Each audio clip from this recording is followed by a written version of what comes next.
Olá, turma, boa tarde.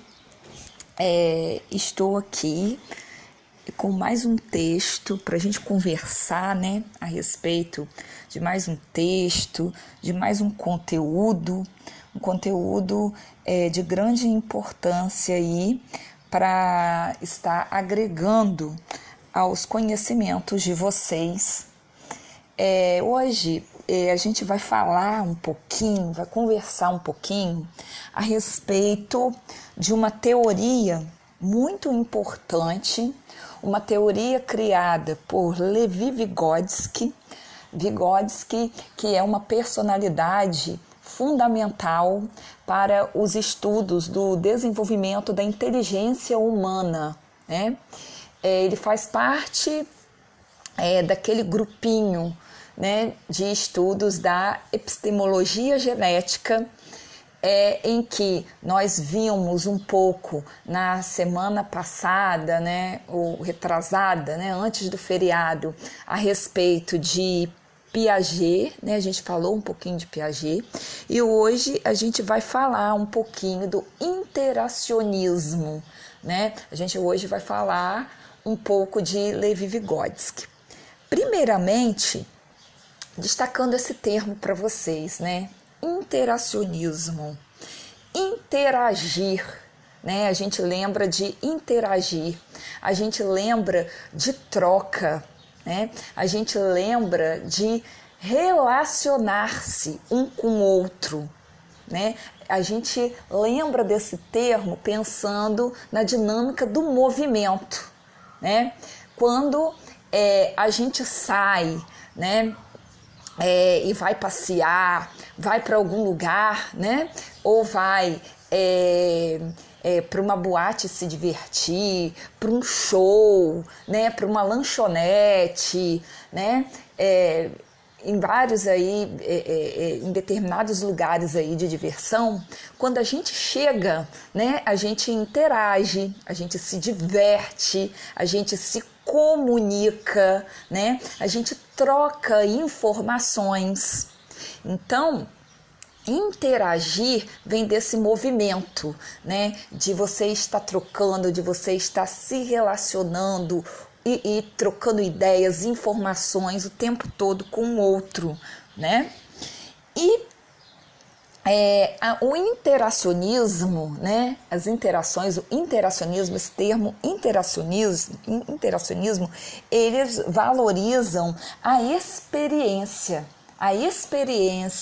de eu estar com o outro, de eu estar aprendendo através do outro, de eu estar me relacionando com o outro, É através dessa troca para o interacionismo que eu aprendo, através daquilo que eu vivo, através da minha vivência, Se eu tenho um aluno na minha sala de aula, por isso que eu tenho que valorizar a experiência do aluno, a vivência desse aluno, considerar o contexto da onde esse aluno veio, tudo isso faz parte do processo de ensino-aprendizagem no interacionismo. Então, as interações, elas ocorrem a partir do contato vivo com o outro, Na minha sala de aula não pode existir atividades isoladas, Atividades em que há a predominância do individual, do individualismo. Lógico que que tem sempre um aluno, que você tem que olhar, as suas particularidades, mas na maioria das vezes, você trabalhar muito em grupo. Por quê? Porque são as interações, são essas vivências, grupais que faz enriquecer a aprendizagem.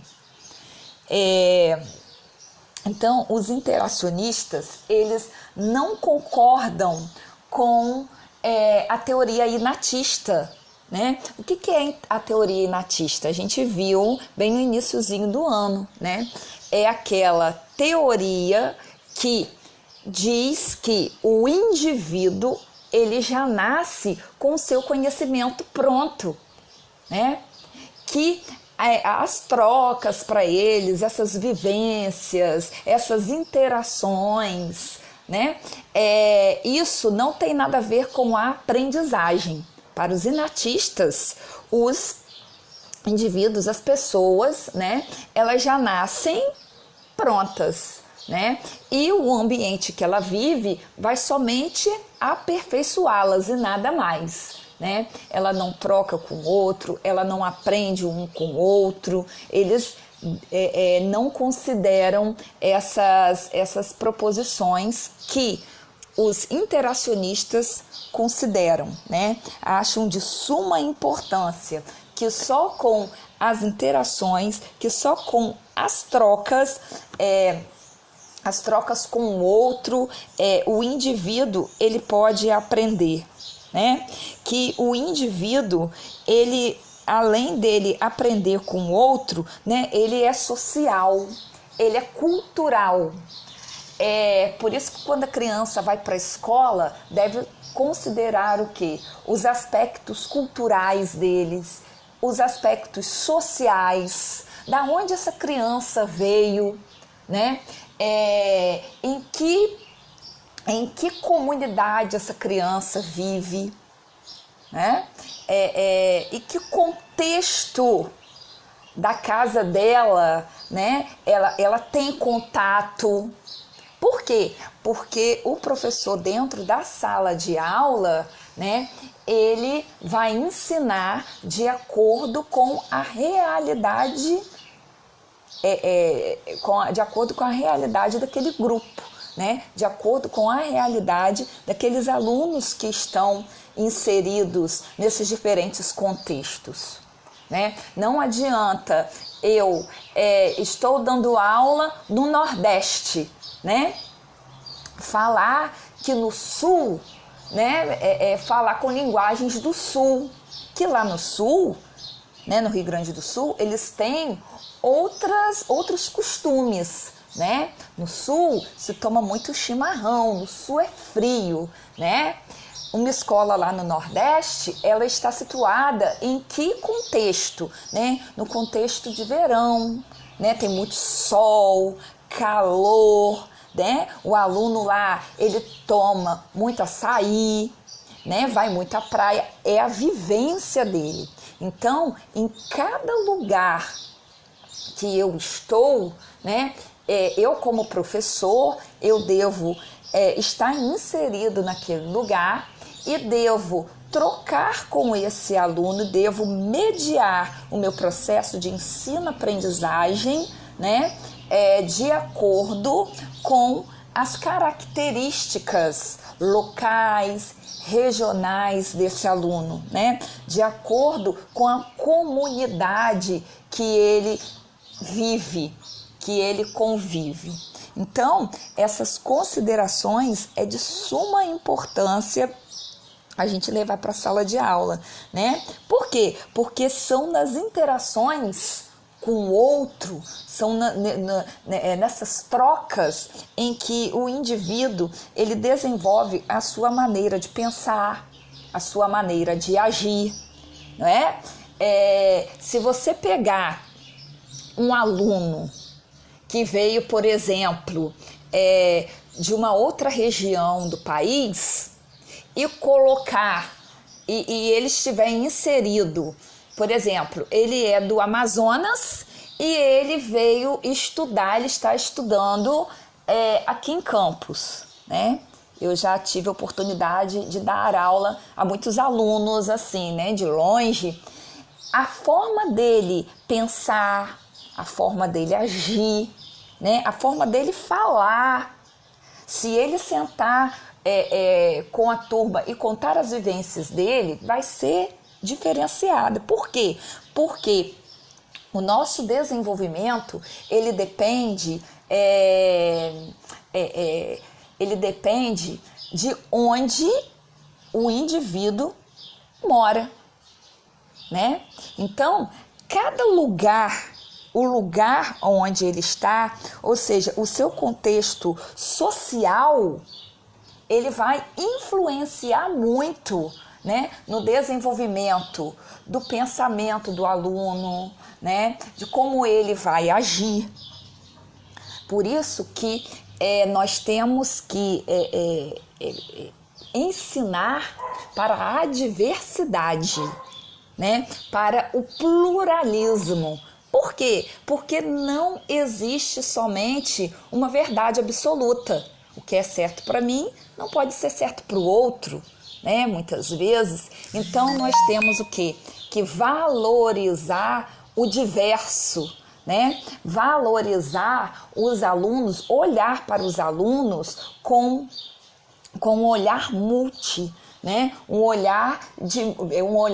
Nós devemos ter um olhar multicultural, né? Porque numa sala de aula está o multiculturalismo, está o pluralismo, né? Cada um muitas vezes vem de uma comunidade, vem de um contexto. Então, a gente considerar esses aspectos, né? E o que é esse sócio-interacionismo de Levi-Vygotsky, né? Levi-Vygotsky é um autor muito importante, né, que estuda o desenvolvimento da inteligência humana, né? E ele parte desse princípio aí que eu já tanto falei aí com vocês, né, de que as aprendizagens, ela é dialética, né?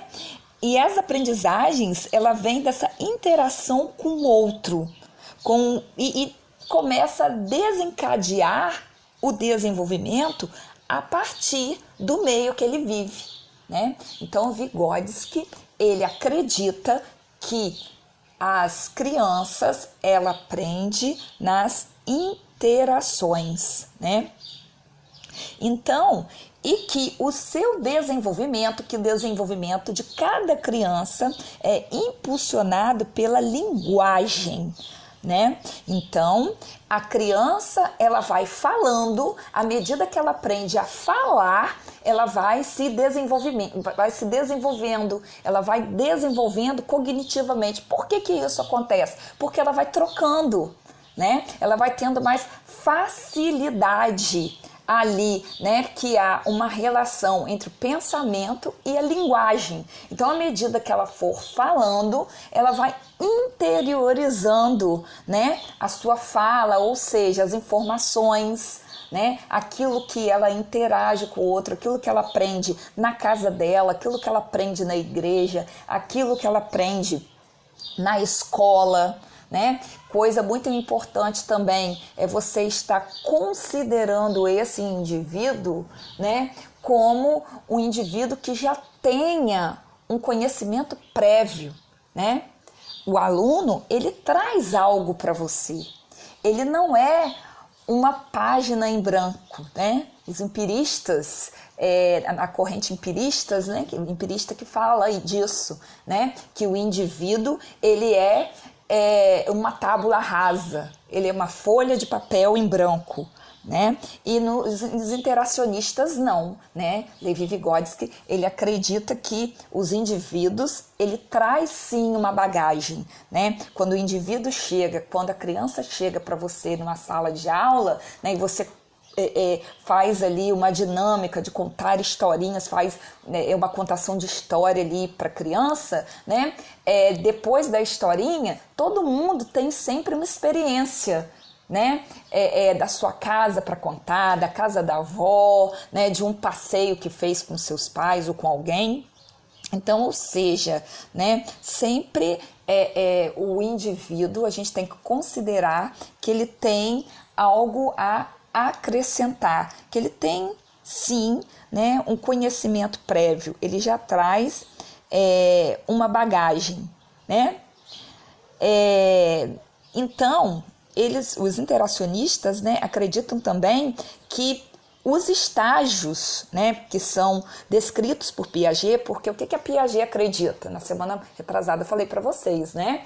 Piaget, ele já acredita que o indivíduo, ele é é social? Acredita, mas ele dá mais ênfase no biológico, né? Ele acredita que para o indivíduo desenvolver, né, primeiro ele tem que passar por estágios. Então, para ele aprender, ele tem que passar por vários estágios aí, de acordo com as idades, né, que a gente viu de uma forma mais aprofundada, né, na semana retrasada. Então, mais para Vygotsky, né, o processo de aprender, ele promove o quê? Os desenvolvimentos. Ele vai aprendendo e com o meio ele vai se desenvolvendo, né? Para Piaget, não. Primeiro ele desenvolve, o indivíduo desenvolve, né? Vai desenvolvendo ali de acordo com a sua faixa etária para poder aprender. Vygotsky já acha que o indivíduo, né, ele é capaz de aprender, sim, desenvolvendo, né? Então, o interacionismo é aprender interagindo com os outros, né? O aprendizado da criança, ele ocorre através dessas trocas, né? Do ambiente que ele é inserido também é muito importante, né? Então, por isso que na escola nós temos que compreender que as propostas de atividades, né, que a gente oferece a essas crianças, elas não podem ser de maneira nenhuma tradicionais, né, com o único objetivo de dar nota, de classificar, né, de medir. O aluno, os interacionistas, né, acreditam que o aluno também ele aprende nas trocas, né, com o mundo que os rodeiam, traz